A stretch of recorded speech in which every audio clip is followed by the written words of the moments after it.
Hello, everyone. Welcome back to my channel. Thank you so much for coming back. Make sure to join me on locals and on my mailing list, just in case, because you never know. Every other link is down below. Welcome back to Mr. Scott Ritter. So happy to connect with Scott again. And I want to thank you, Scott, for finding time to being here with my audience. And I know that a big part of my audience is with me, mainly because of you coming back. So thank you. Thanks for having me, and thanks for them as well. Thank you so much. Today, I would like to start with something a little bit longer at first. It's a longer intro. However, in my opinion, this is one of the most important topics right now. And this is very much the subject of your knowledge, actually. Because I remember the Chernobyl disaster. I was a little girl when that happened. And I remember the panic, even though I am on the very, very west side of Poland, which is the farthest side you can be in Poland. Still, we were all terrified here after that disaster. So let's start with this. Long intro, everyone, so bear with me, but it's important. Russia's state broadcaster on Monday aired video from Zaporizhzhia nuclear plant, where the team from International Atomic Energy Agency, UN's nuclear watchdog, are heading.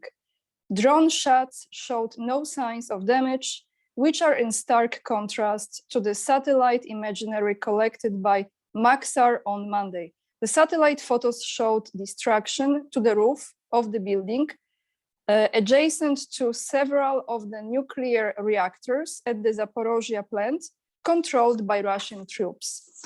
And Maria Zakharova, who is the Russian Foreign Ministry spokesperson, spoken in regards to the visit of IAEA that is actually happening, I believe, at the end of this week.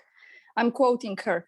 Their mission conclusions should be based on their professionalism, on what they see there, how they assess this situation. We understand that the realization of this mission was actively approved by a number of Western players, so to speak.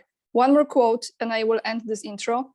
John Kirby, who is the National Security Council spokesman, said, "We do know that Russia has essentially militarized the power plant by stationing forces there, including the weapons. We are certain that by holding that plant, he, meaning Putin, can hold Ukraine hostage with respect to their own power capability." So, Scott, my first question is about this nuclear plant, which I think is absolutely crucial. I've seen the footage of how the nuclear cloud will look like if it explodes, and it will move, actually what it was showing me, the simulation, it will go towards the Eastern Europe, a big part of Poland, for example. Hungary, Czech Republic, those regions. I would like to hear from you, because I know that you're following this situation. What, in your opinion, is going on there? If you can predict, or what's your sense? What's going to happen with this? Or are we going to have the next Chernobyl again? Well, thank you for the question. I'll give the good news up front, I guess. The likelihood of a Chernobyl type event coming out of Zaporizhzhia is very, very small, very small.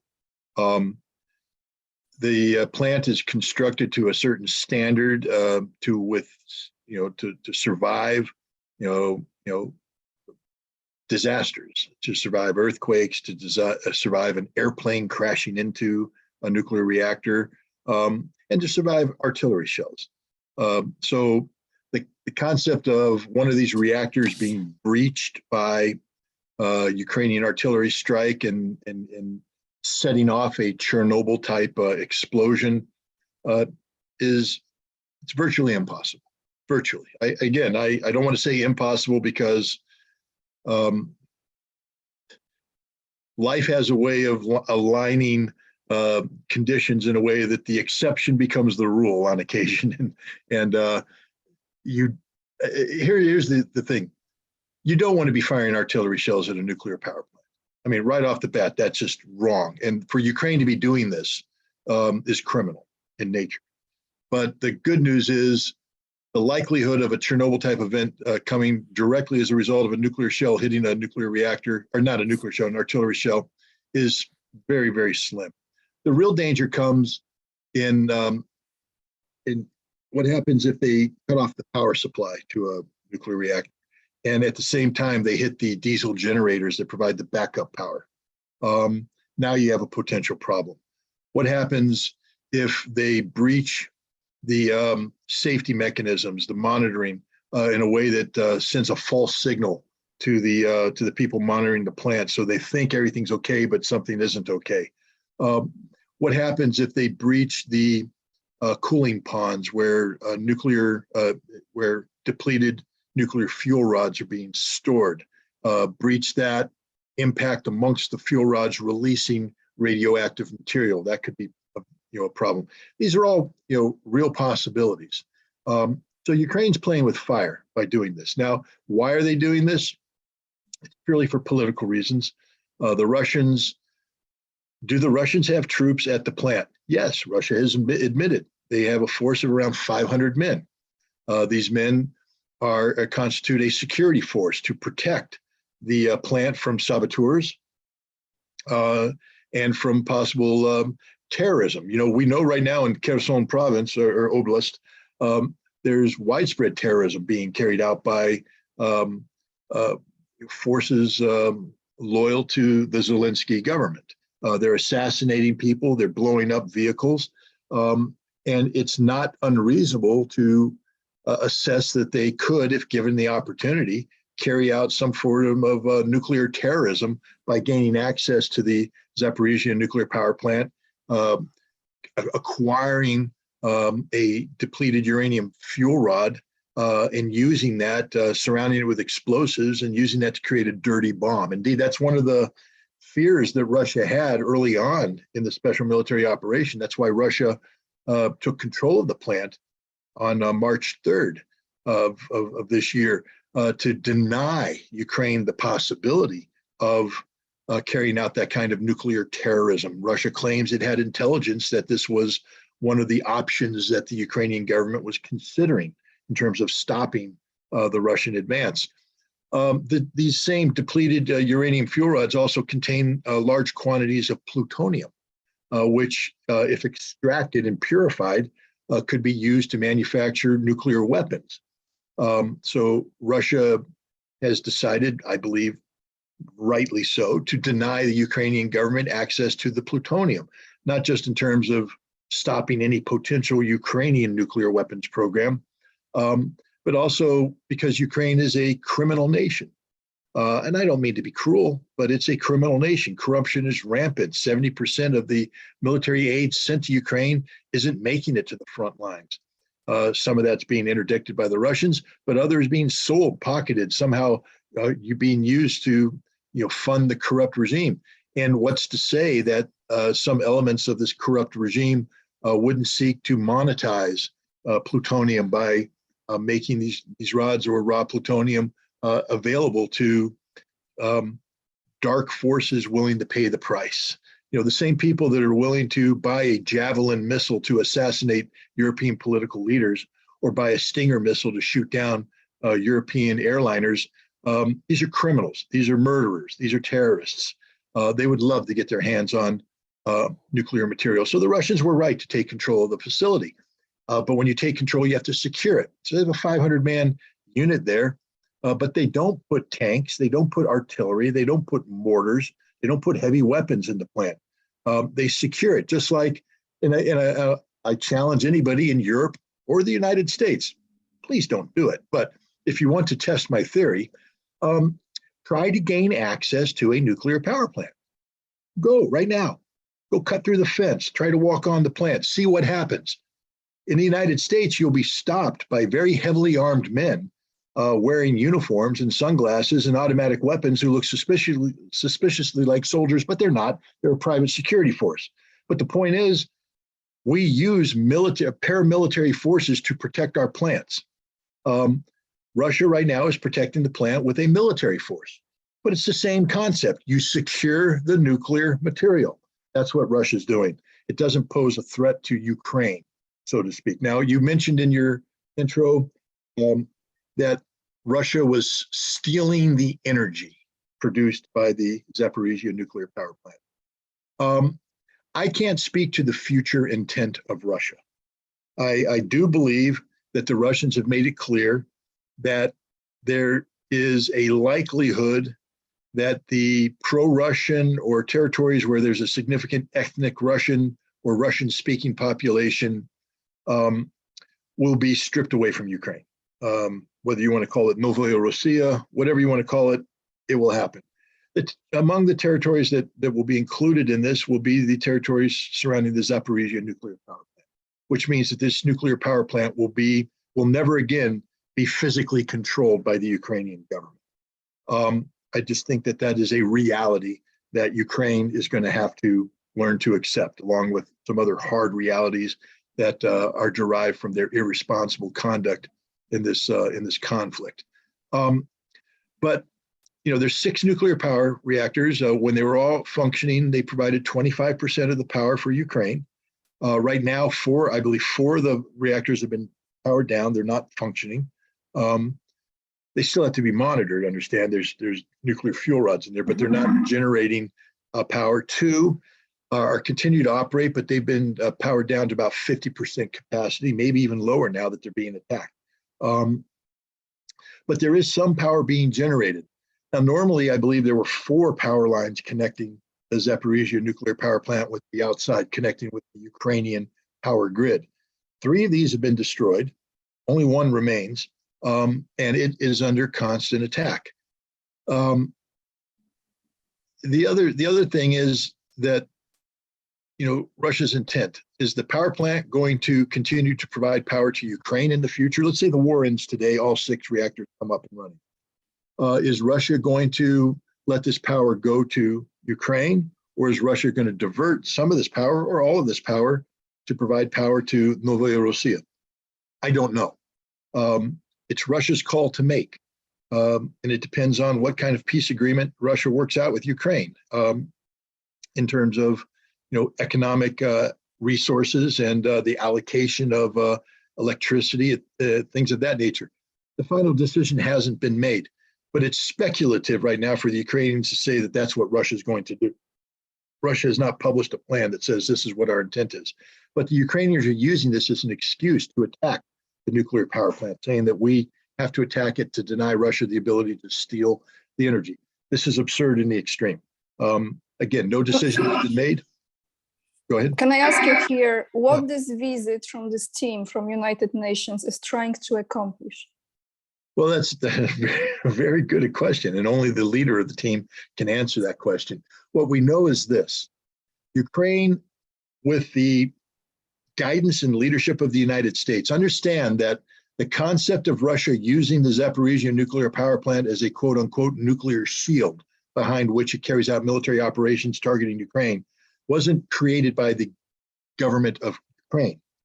It was first put out by Tony Blinken, the Secretary of State of the United States. He's the one who made public this concept, this potential on August 1st. On August 5th, Ukraine began to attack the Zaporizhzhia nuclear power plant, and citing Blinken's nuclear shield theory as justification. But they didn't. At first, they didn't admit it. They said the Russians are shelling themselves. Which is just an absurdity that isn't really warranted, doesn't warrant too much comment. And nowadays, even Zelensky no longer pretends to say that. He admits straight up, no, we're doing it, but that's because the Russians have this nuclear shield they're hiding behind, and we have to take out this weaponry. But the goal of this is to generate enough international outrage that the international community will seek to impose a demilitarized zone that will be protected by international peacekeepers. The idea is to bring in international forces now to accomplish what the Ukrainian military can't accomplish, that is to push the Russians back. And international peacekeepers, they're a lot like the old story about the camel and the tent.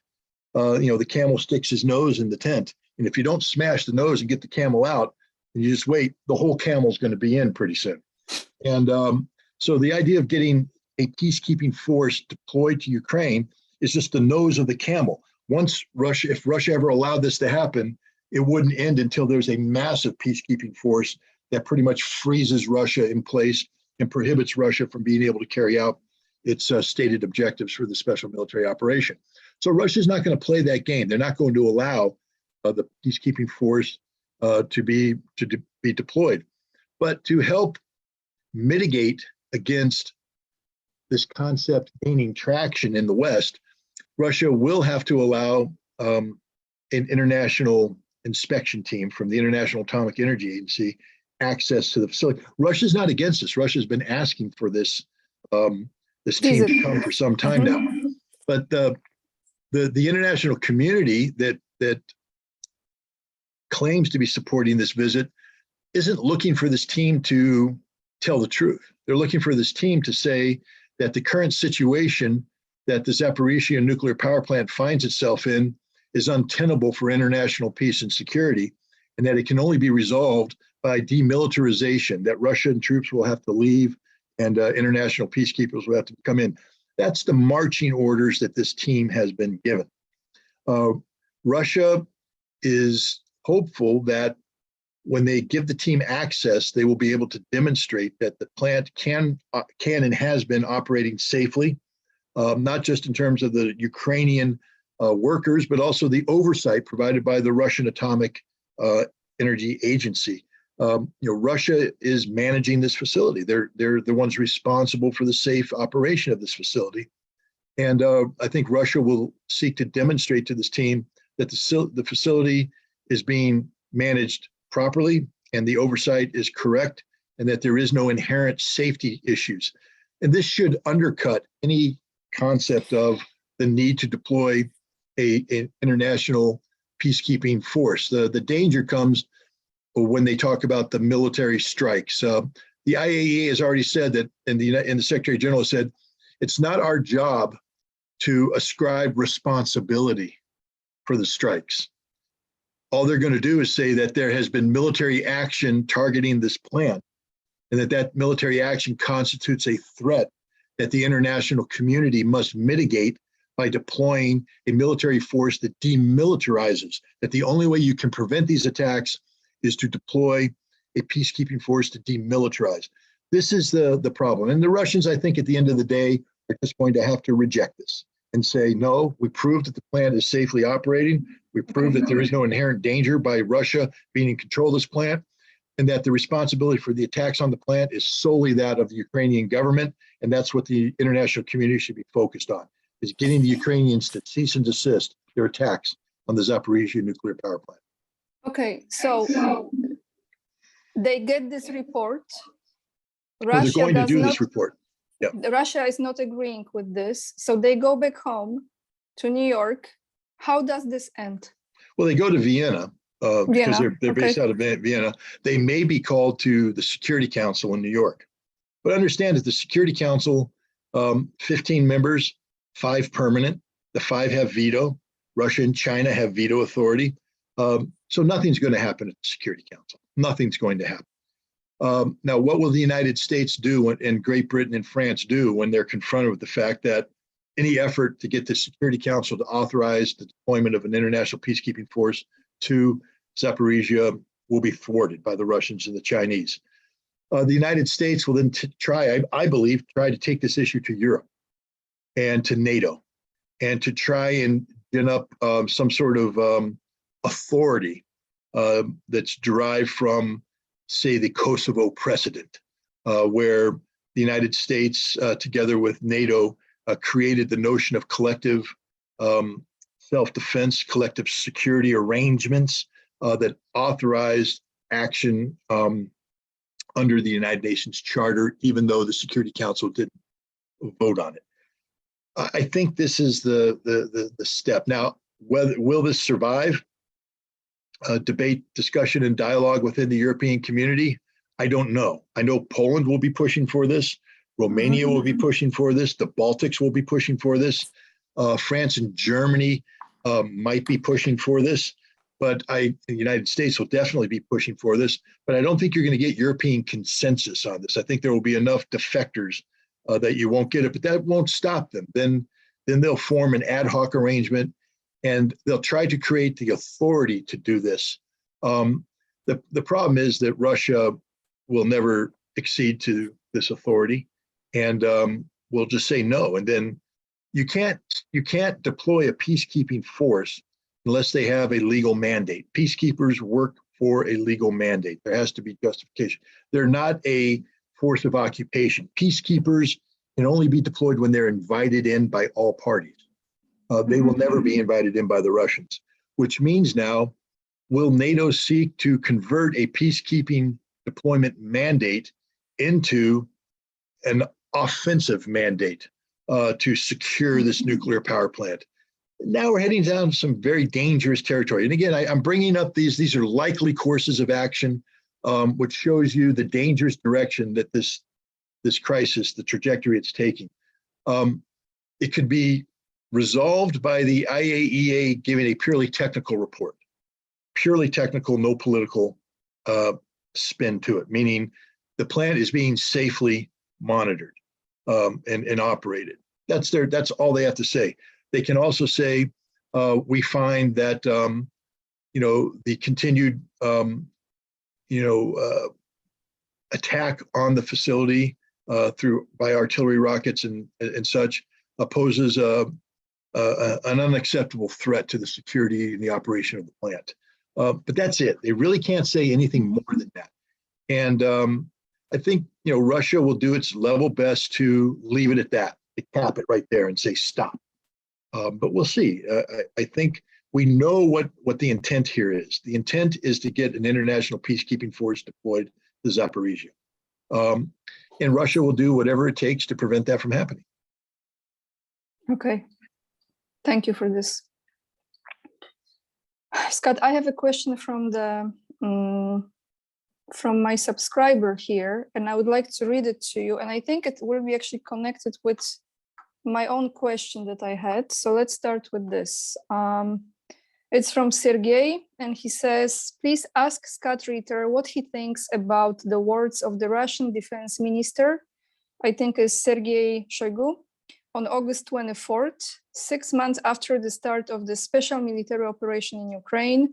He announced a deliberate slowdown in its pace. He explained that it was a conscious decision and necessary to minimize civilian casualties. He stressed that military operation is proceeding accordingly to the plan. All tasks will be completed. And that's the question from the viewer. Now, my second question to you was, because I think about this a lot, watching how Poland is, well, let's just say it's, we don't have Polish government since 1939, okay? We don't. Those are Polish-speaking politicians. This is not Polish government. And what they are trying to do, they're trying to create another conflict, okay? Major conflict. And the same narrative is running that if we don't stop Russia and Ukraine, we will be next. And I mean, I'm just getting really aggravated when I hear it, but this brings me to the second question with this, what Shoigu said. And do you think when Russia will complete the special military operation there, because it will come on their own timing, right? It will come to the point. Do you think this will end? Or do you think they actually, because of those stimulations and what they are trying to do in Poland and NATO, all the situation, they will actually create from that another conflict that will be an actual war? No, it's a good question. Let's start with just a fundamental, basic principle. War is an extension of politics by other means. And what that means is that war itself does not exist in isolation. A war exists to accomplish broader objectives. It exists because, conditions were met of a non-military nature, usually geopolitical, political, or economic, come together, and war becomes a mechanism to resolve these issues or to create a set of circumstances following the conflict.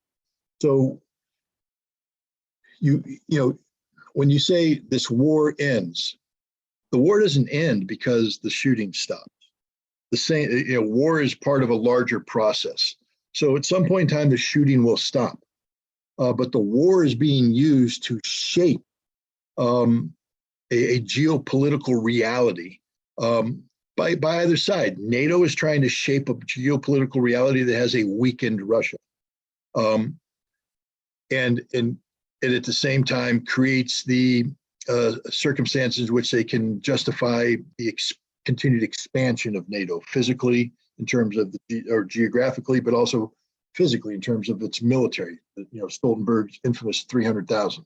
The Russians are using this conflict not only to resolve the situation in Ukraine, but to create a set of circumstances that make the Russian vision of a new European security framework viable, to redefine the reality of European security in a way that compels Europe to accept you know, Russia's conditions, you know, the ones that were set forth in December 17th of last year with the draft treaties they provided the United States and NATO, which both dismissed.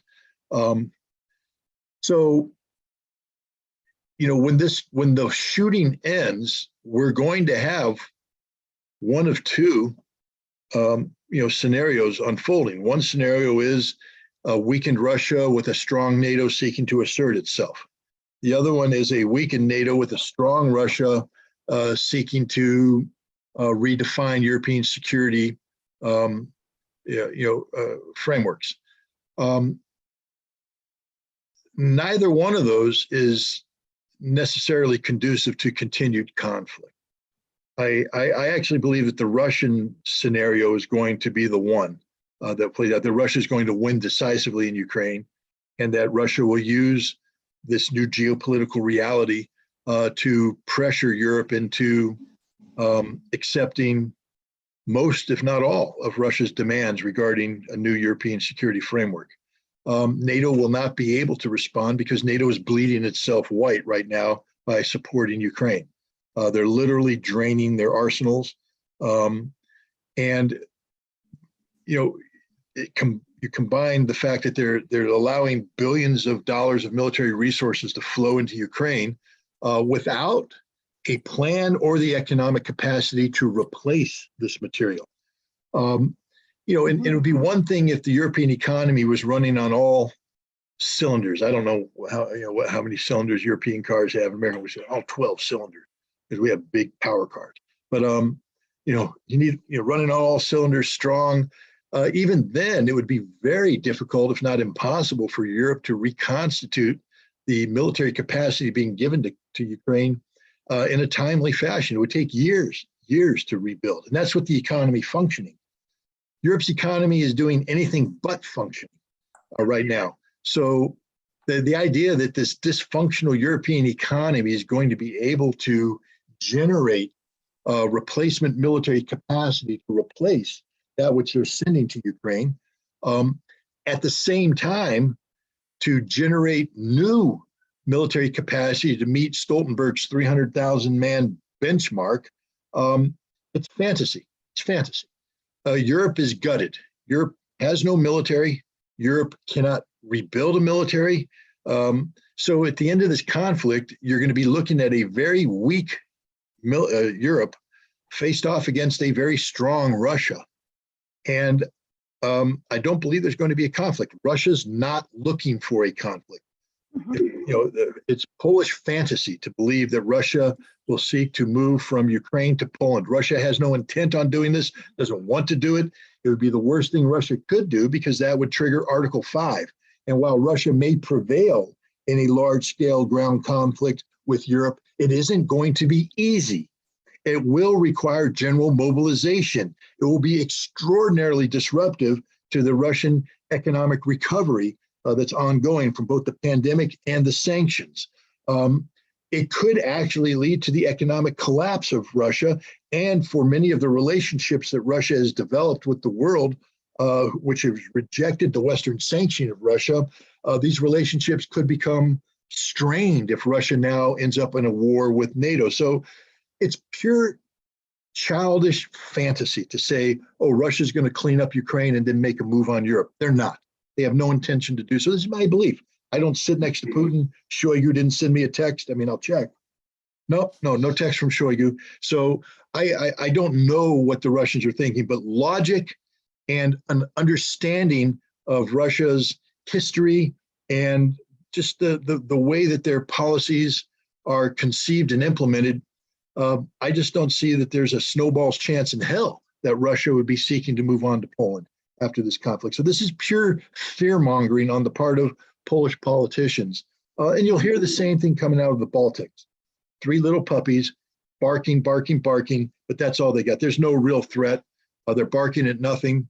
But most importantly, Europe's not going to be ready to play this game. I think one of the big risks for Poland, let me put on my Polish hat for a second. I very rarely do this. But Poland, wake up. You're by yourself. Yep. Europe is not your friend. They don't like you. They probably like you less than Russia likes you. Russia at least understands you. Russia understands the history. Russia is mature enough to have responsible relations with you. Europe is not. Europe will abandon you at the drop of a hat because you are not Europe. You think you are, but you're not. Look at how you were interacting with Europe before Russia invaded Ukraine. Were you buddy-buddy, or wow, they were talking about kicking you out of the European Union? Come on, Poland, wake up. By you trying to play this game of pretending there's a threat from Russia on the hopes that Europe will rally to your support, the only nation that's rallying to your support is the United States, and that's not real because the United States can't afford to back up the promises it's made with real military force. So you're going to find yourself isolated because the rest of Europe is going to be willing to make a new security deal with Russia post-Ukraine conflict, one that seeks to maybe reestablish some economic ties. I think one of the things that's been proven here is that there's a reason why Europe sought out cheap Russian energy, because it was cheap and there was a lot of it, and it helped your economies thrive. Now you're dealing with the fact that energy prices are going through the roof and they're not going to come down anytime soon. And if they do come down, there might not be much left for the energy to power up. Industries will be shutting down. People are going to lose their jobs. There will be homelessness. There will be people cold, hungry. This is the kind of stuff no one expected to see in Europe at this day and age. Europe's supposed to be a civilized continent, but Europe's going back to the Stone Age, partly because of policies promulgated by Poland. So Poland, understand that you're slicing your own throat. Cease and desist. Stop the nonsense. Start looking for an off-ramp. Start building bridges of peace and understanding. You continue to support. And here's another thing, Poland. You know who Stepan Bandera was. You know it. You have monuments to the children his followers slaughtered. They don't view you as humans. You are subhuman to them. Why are you helping them? It makes no sense. That because this is not Polish government.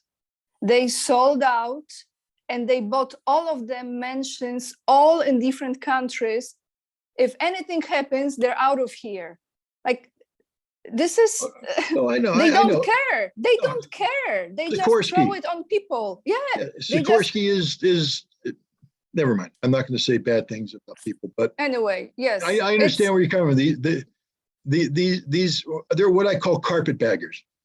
They're outsiders who come in to exploit a situation for their own personal gain and benefit. They're not patriots, not willing to sacrifice on behalf of Poland. They want to sacrifice Poland for their benefit. Yes, That's no, yes. everybody knows this. Anybody with a brain on their head knows this case. Now, Shoigu said something interesting about slowing down the pace of operation. And you know, when I read that, the first thing I said is, oh, all the warmongers in the West are going to say, see, we're beating the Russians. Mm-hmm. We force them to slow down. Mm-hmm. What they don't understand is at the same time they're saying that, Amnesty International, along with increasing number of anti-Russian, pro-Western media outlets, have to acknowledge the truth that Ukraine is using its own population as human shields extensively. The vast majority of Ukrainian civilians who have been killed in this conflict, killed because their own government uses them as human shields in violation of international humanitarian law, in violation of the law of war. The other thing I'll point out is, you know, one dead civilian is too many, but in any time you have conflict in an area like Ukraine built up, et cetera, there will be so-called collateral damage, meaning civilians will die. You know, the United States, Great Britain, France, and Canada, and everybody else, you know, we invaded Normandy in 1944 to liberate France. And I don't think the French resent that at all. But you do know we killed 60,000 French civilians in the liberation, the Battle for Normandy. We killed 60,000 French civilians because war is hell. And war is especially hell for civilians caught in between the fighting. So now when you take a look at, you know, the fighting that's going on in Ukraine and the number of casualties, I mean, you had the Ukrainian, a document released leaked from the Ukrainian Ministry of Defense sometime in late April that said 191,000 Ukrainian soldiers were casualties. This is before the Ukrainians started suffering their casualties at 500 a day. So one can safely say that there's 300,000 Ukrainian casualties, of whom 80 to 100,000 are dead. The Russians, I believe, have suffered extensive casualties. I'm thinking in the area of 15,000 dead, including the militias for the Donetsk and Lugansk People's Republic. They've suffered the majority of the deaths. They're paying a very heavy price, and maybe another 35, 45,000 wounded. So we're talking 60,000 Russian casualties. Significant. When you talk that kind of damage, you should be looking at a civilian death count that would be roughly, I would say, 20 to 30,000 dead civilians would be expected. They're not anywhere close to that. We're talking thousands, but we're talking single digits, thousands. Why? Not because of the Ukrainians. They use them as shields.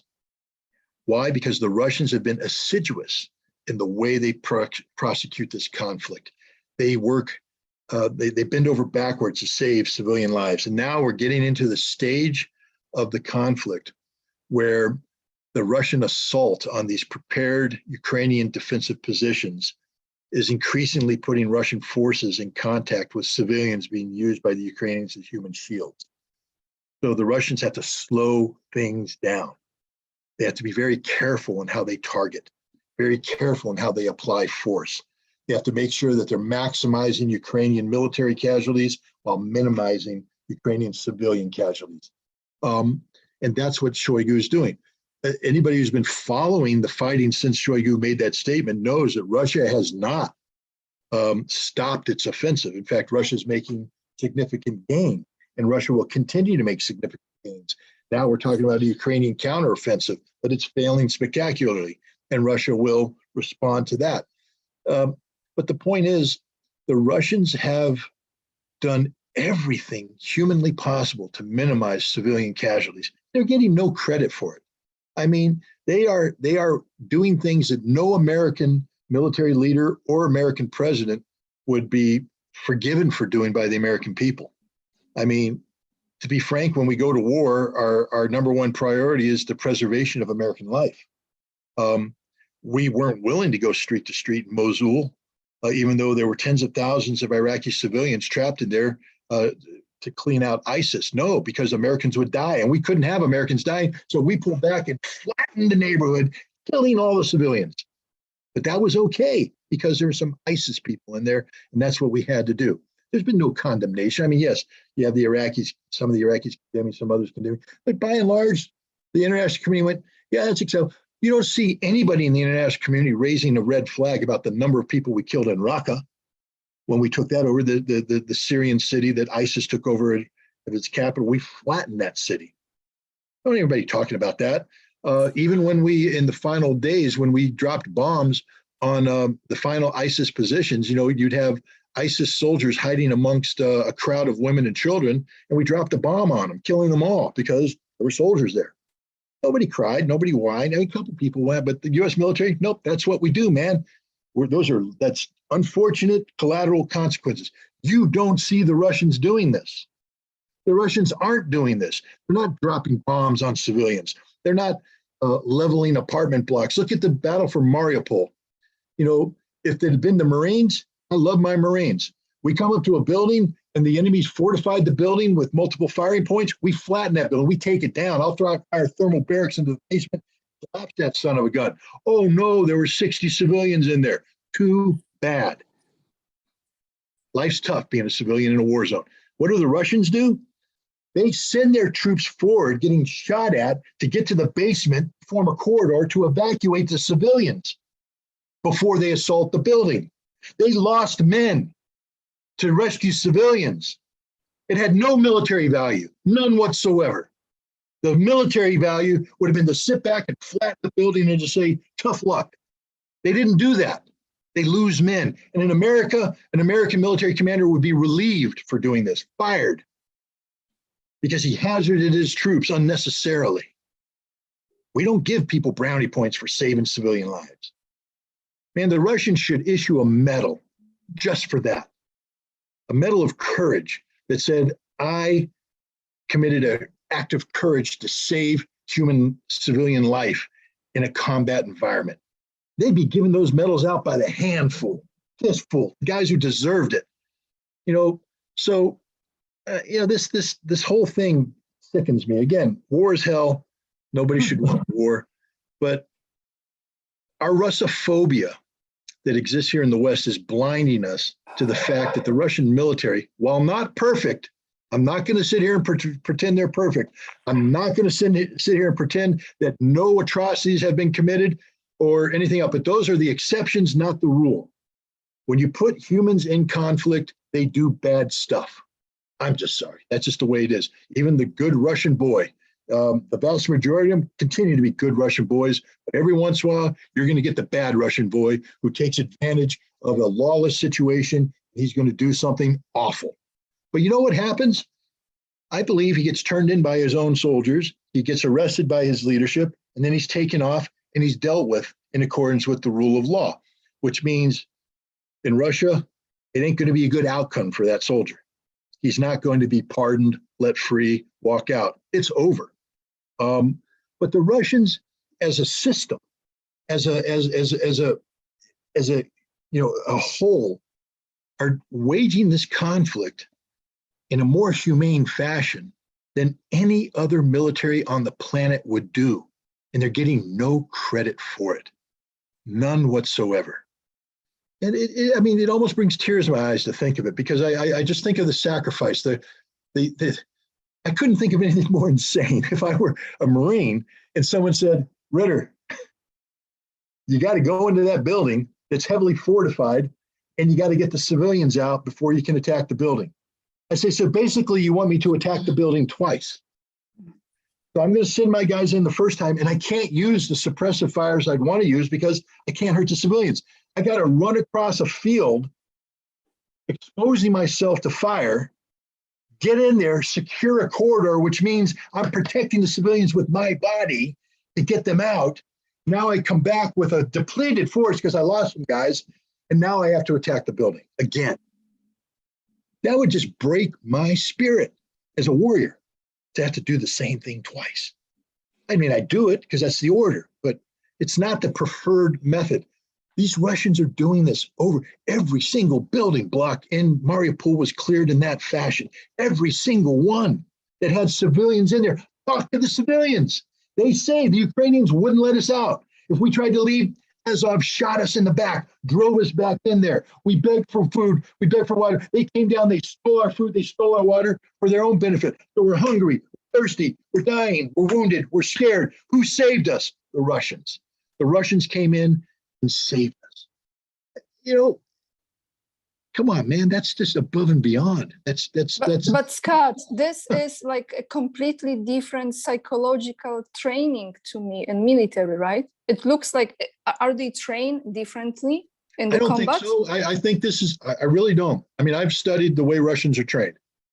It's standard military training. I mean, there's no secret how to train a good soldier. You know, you obey orders, you're taught your tactics, et cetera, et cetera. This is something different. This is a reflection of the reality, because let me change it this way. And I'm going to get in trouble with maybe some Russian people, but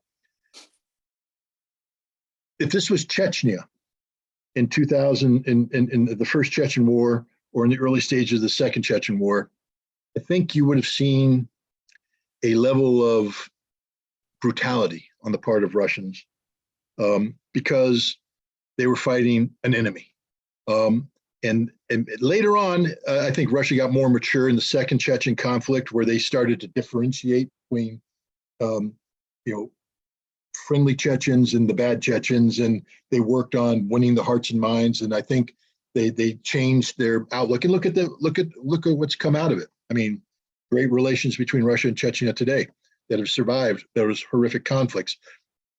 Now they fight side by side in this. Now they fight side by side. And one of the reasons is, I think, because of the way Russia finished that war. Not the way Russia started that war, but the way Russia finished that war.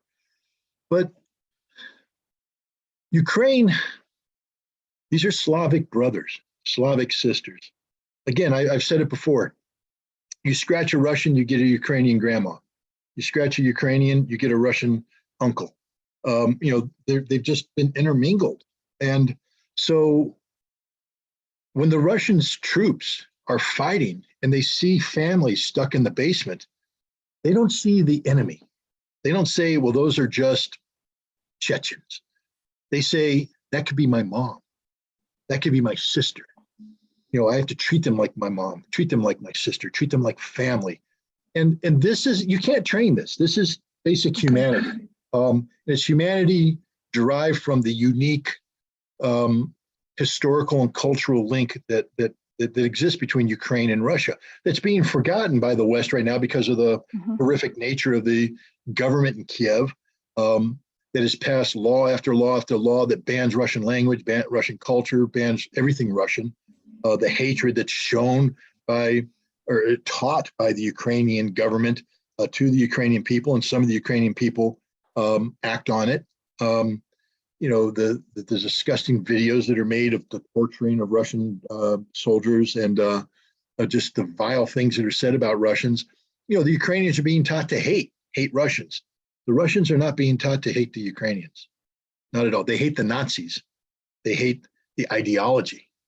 But the Ukrainian, the Russians don't hate them. In fact, the opposite. The Russians love them.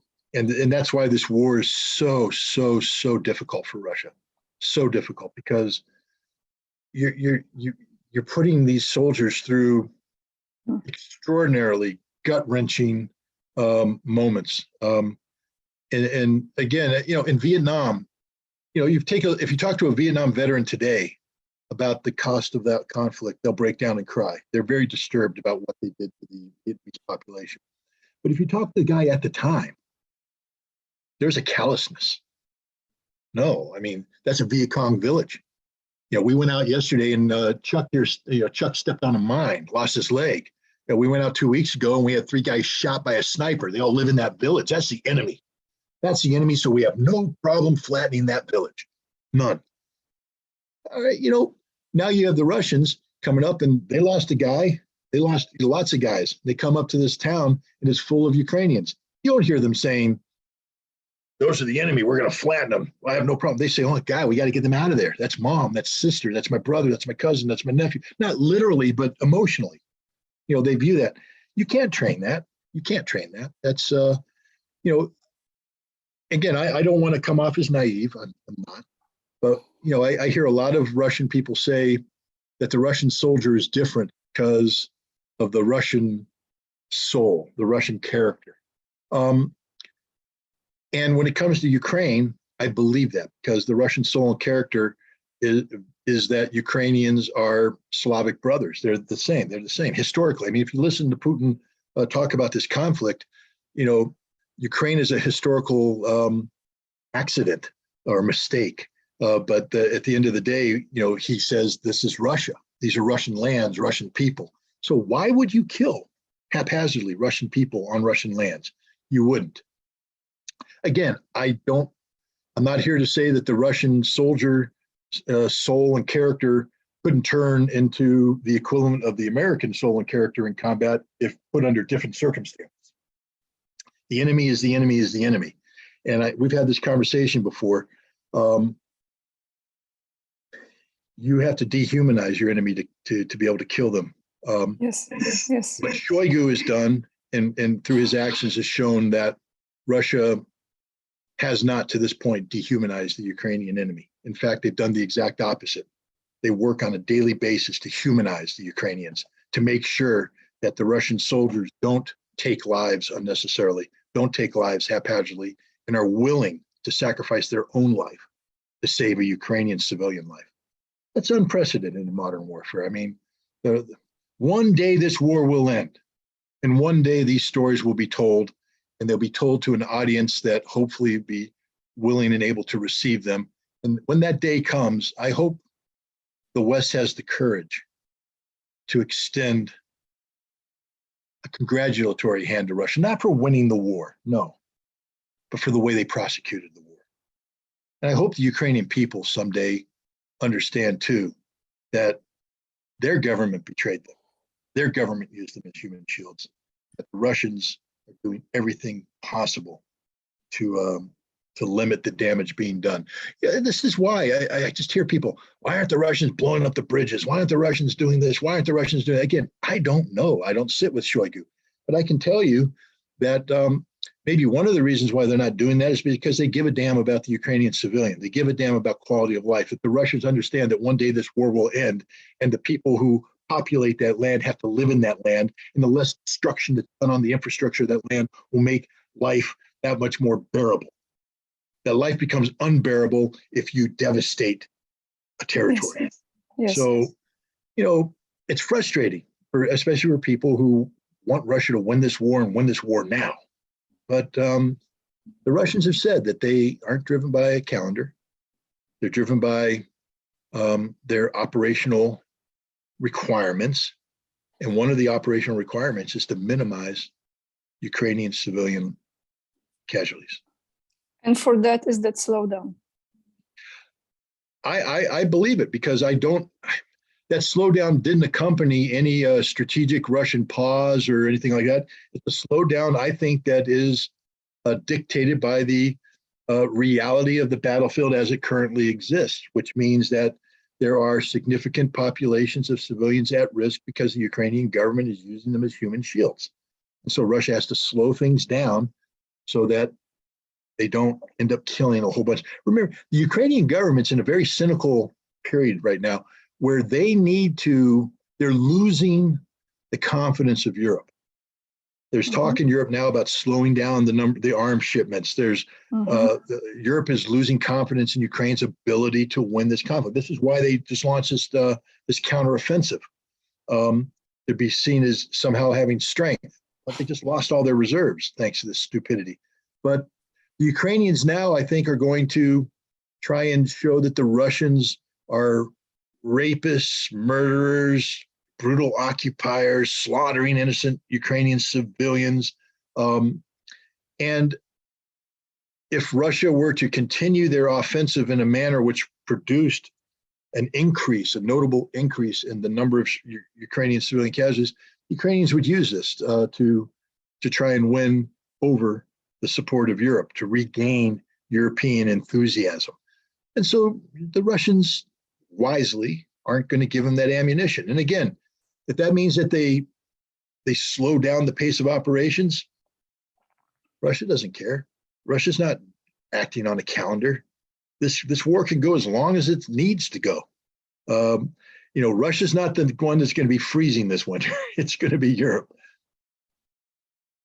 Scott, when you were saying all of this, and thank you so much for explaining all of this, but I could not stop thinking, I really hope one day those cowards who hold all those positions in power, they are very, very little people that take advantage of whatever nation it is to turn them against one another, to benefit from it, because this is what it's all about. It's about to create a conflict and to benefit from it. I hope this will end one day. I was reading lately about those Ukrainian soldiers who don't want to go to war, but they end up there, okay? And they supposed to receive, their families supposed to receive the money from Ukrainian government for the service, which is never delivered. And then the papers of the very person who died on the battlefield is also missing.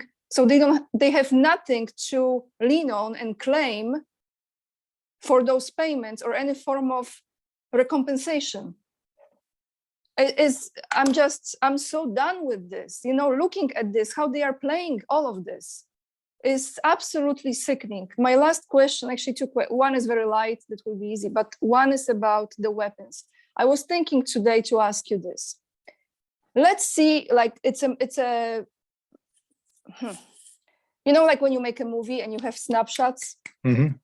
Okay, let's do this, the journey of the weapon, how the weapons go. So let's say we have US Congress or any other country for that matter, that's approving another aid for Ukraine, that much money, these tanks, weapons, whatever, HIMARS, name it, javelins, whatever, I don't know the names, and they are going, there's the journey. So 20% apparently reaches the final destination from A to B. I would like you to tell me, who is stealing on the way first? Where this goes? Well, it depends on the weapon system, because some weapon systems are more conducive to being stolen than others. Let's look at the one that perhaps poses the greatest threat to European peace and security, and that's the Javelin missile. When Congress passes the funding, that gets turned into an executive order that goes to the Pentagon. And then the Pentagon is tasked with, first of all, finding the javelins. So now I'm the Pentagon procurement officer. I take a look at the available stocks. The newest variants of the Javelin, the ones that work, I need those in my frontline armories to service the needs of American troops if and when we get called upon to go to war. I have older versions though, because there's basically 3 versions of the Javelin. I have older ones that, haven't quite reached their expiration date, but, we're going to get rid of those.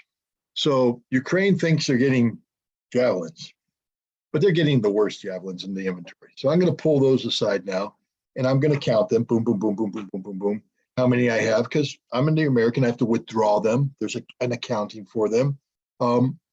And I do up the paperwork. We get, all the accountants do their subtraction, all that stuff. We give it a price. I load it on an airplane, a military transport, and it's flown to, let's say, Ramstein, Germany. And it lands in Ramstein, Germany, where it's offloaded into a warehouse. At that point in time, it's going to be turned over to a special command that is affiliated with the CIA and special forces. And they're going to break this package up into smaller components now, because they have to get it into Ukraine. So they're going to pick any number of rat lines and I call them rat lines. That's just an old term for, smugglers' routes, how to get them into Ukraine. Depending on the intelligence picture, they may seek a bold move to put a whole bunch into a single truck and ship it in. Others may be broken up into smaller components and shipped in. Some will go to the Polish border, get broken down even more. The point is, it's done based upon an intelligence picture that looks for gaps in the Russian coverage, intelligence coverage, et cetera. They're going to try and deceive the Russians so they don't know that this big shipment's coming in. As they do this, though, there's no accounting. Basically, the goal is to get the missile across the border and turned over to a competent Ukrainian authority. But there's no paperwork, there's no anything. It's basically, when they receive this, it gets shipped off to Ukraine. So now, well, two things. One, normally we'd put a tracker on there. So for accounting purposes, that could create a counterintelligence problem, meaning if the Russians found out about the radio frequency, et cetera, they might be able to find it. But two, the Ukrainians don't want it. The Ukrainians believe that a strict accounting reduces their flexibility at the front. That and in a way, the Ukrainians are sort of right, because what should happen is this stuff is sent, like it used to be before the war, sent to Ukraine as a big block. And again, now it's counted for, everything's counted for, then it's sent to a warehouse. And every time the Ukrainians wanted to use one, it had to be withdrawn from the warehouse, accounted for. They would expend it. They would write up a receipt saying, we fired this Javelin missile on this date for training exercise Y. And then a report would be written, sent back and say, this is how many Javelins that have been accounted for, et cetera. That way we knew exactly what's going on. But in wartime, again, you should. Again, if it's the United States, believe me, even in combat, we're tracking everything. And if I'm issued an X number of Javelins, eventually I have to write a report to say I expended the Javelins this way. And that report goes back to my logistics people who account for it, et cetera. That's not happening now. This stuff isn't going to a central warehouse facility in Ukraine. It's being sent in. Some of it, again, depending, some of it may go to an intermediate warehouse, but a smaller number. And then it's disseminated out, handed out to the troops haphazardly. There's no accounting. They're just given a Javelin. They put it in the back of cars. They drive them to the front lines. There is no accounting. Nobody signs a receipt. There's nothing. So these Javelins are released. Some of the units receiving these Javelins are units that are affiliated with, we call Ukrainian nationalists, but the recruits right now are ex-criminals, guys who have been released from prison. They join these nationalist units to fight, but they're convicts who know smuggling routes back into Europe, convicts who know the black market in Europe, convicts who know how to make money. That's all they do is make money through theft, deception, corruption, etc. So they're doing that. So some of these Javelins go in and they're immediately put aside, not to go fight Russians, but to put aside as their own thing. Other Javelins are held by one Ukrainian command.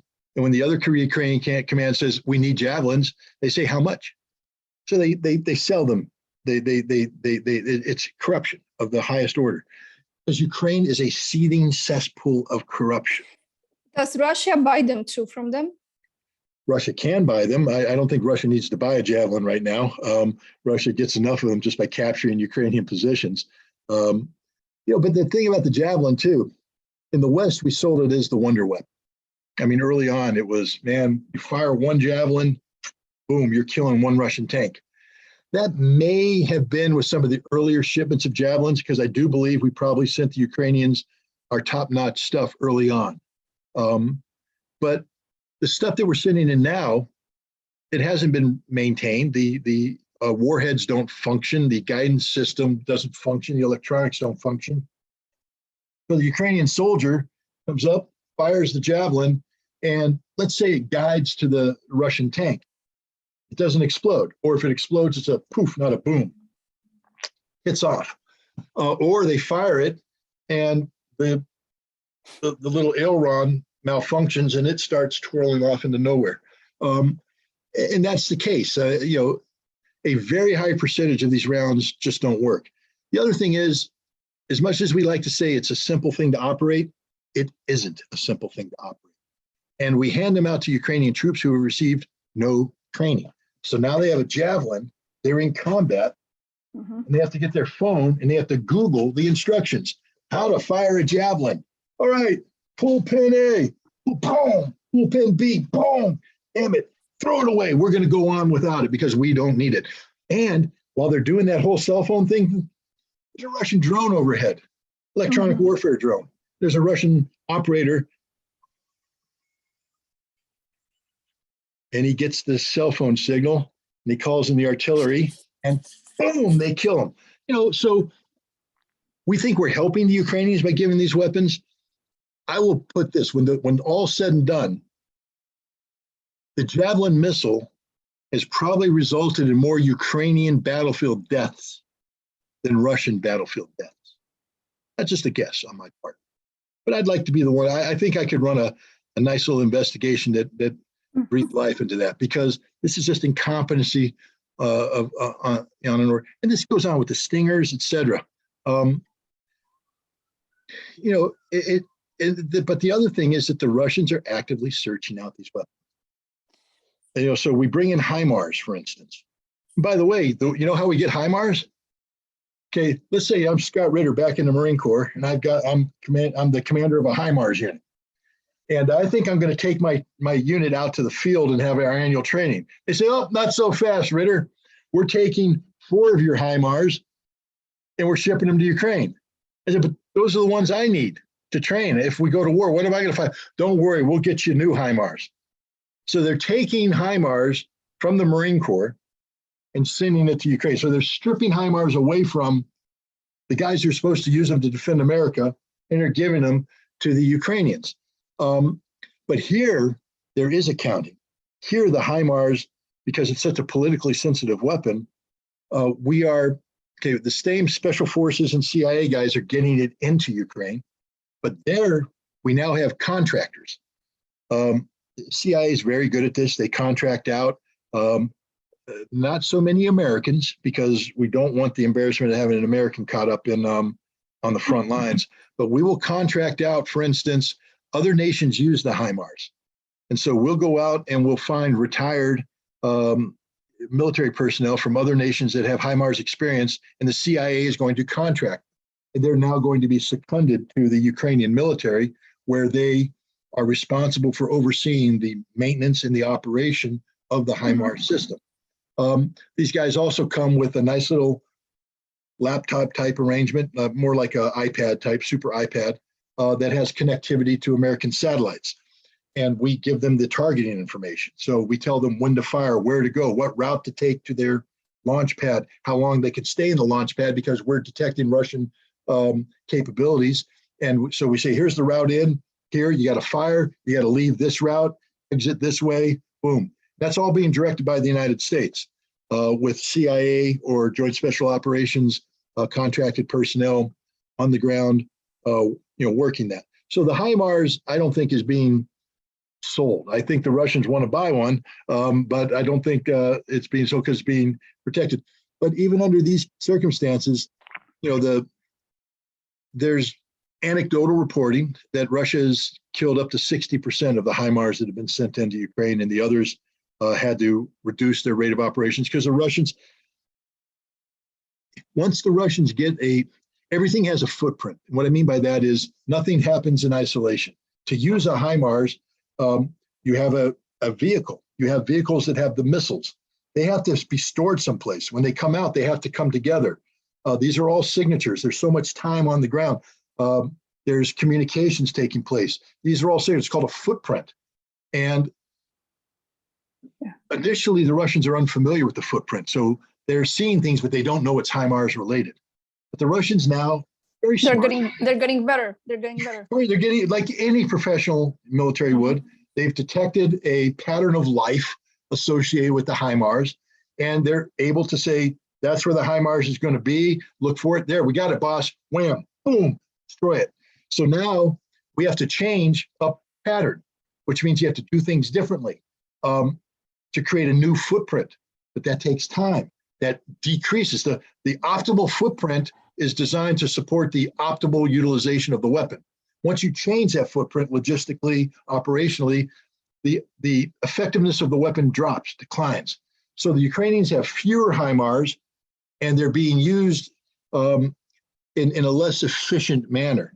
Now, the United States says we're going to send more HIMARS. Where are we going to get them? We're saying we're going to build them from scratch. How long does that take? I mean, this is the ridiculousness of it. Most of the funds that Joe Biden just signed off for Ukraine involves weapon systems that haven't been built yet. They were talking about we have to build them from scratch and we'll send them to Ukraine over a period of time. I think this conflict will be over before any of that stuff's ready to be shipped to Ukraine. So Scott, percentage-wise, from your looking at it, expertise, opinion, what in your opinion, what is the percentage of the weapons that actually physically reaches the Ukrainian soldiers? I'm not saying the black market. You know, they have a CBS documentary that was pulled that say that only 30% were reaching. I think that number is too low, to be honest.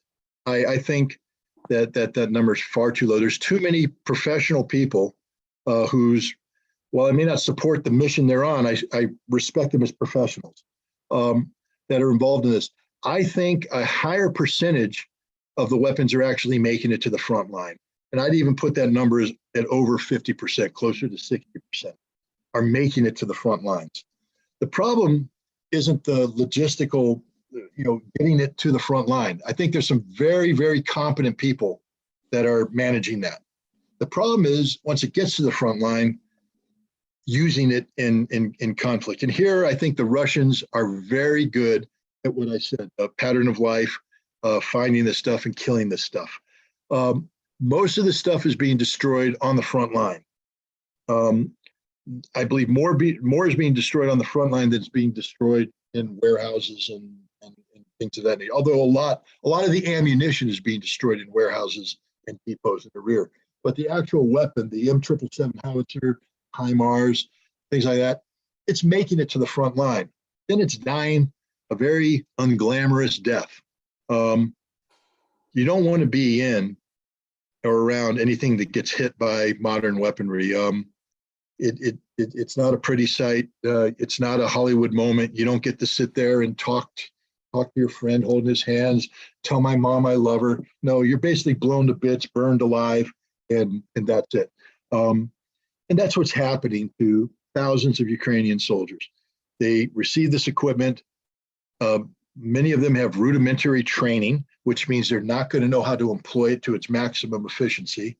They're bringing it in with incomplete intelligence, with an inadequately formulated operational plan, and they're going up against one of the most professional militaries in the world, the Russian military, which, while not perfect, is very good. And the Russians are becoming very adept at finding these high-value pieces of equipment and destroying them. Yes, so I will end on this topic here with something I really want to mention to the audience, because a lot of people are watching our conversations. This morning, I posted a video where I was reporting about an article that, believe me or not, was posted on the media that is very pro-Ukrainian. And that article was talking about a situation on the Polish and Ukrainian border where Polish drivers, mainly truck drivers, were beaten and their cars were damaged. They could not say what they were carrying through the border. They were saying it's humanitarian aid for Ukraine. I assume the weapons might be there as well. And the situation is really, really tough and very challenging because the Ukrainian side is fighting them. They are not allowing them to pass. It takes forever to cross the borders, and there is a lot of damage there. So that's why I've asked you about this, because I think over there on this Polish-Ukrainian border, there's a lot of shenanigans going on, a lot. And they don't say what they are actually carrying through this border. So anyway, Scott, a different question, and the last question is, I received from the audience, will you have an audiobook? That is a very good question.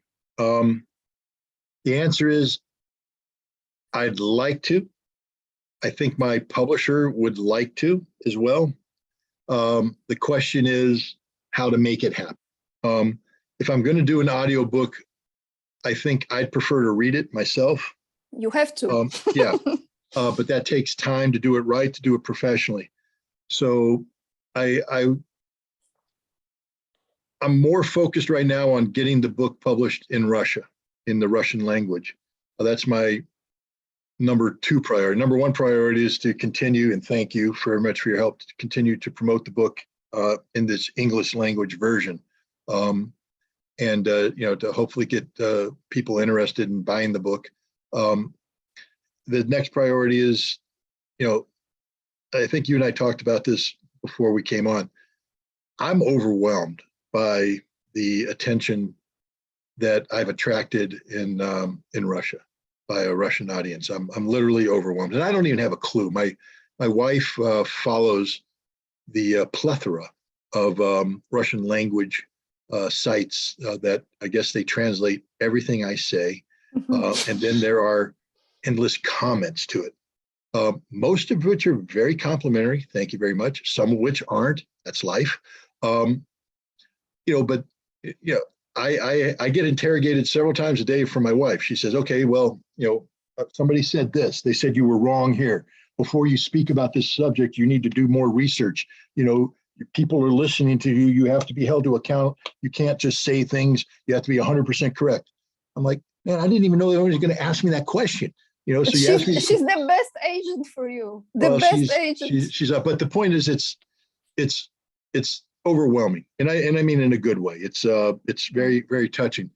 Yeah. But there's been a lot of economic relations right now between the U.S. and Russia are non-existent. There's no chance of the English language book being available to a Russian audience, even if they could speak English, even if they wanted, they can't get it. So I've made it a priority to try and get this book available to a Russian-speaking audience, and hopefully, that God's willing that this will happen. So that's my second priority, and then once that can happen, I would like to do an audio book. And if I get the Russian language version out, I will bet you a dime to a dollar I can find a pleasant sounding Russian guy who would be willing to do the Russian version of the audiobook. I don't know if audiobooks are big in Russia or not, but if they are, we'll get one out too.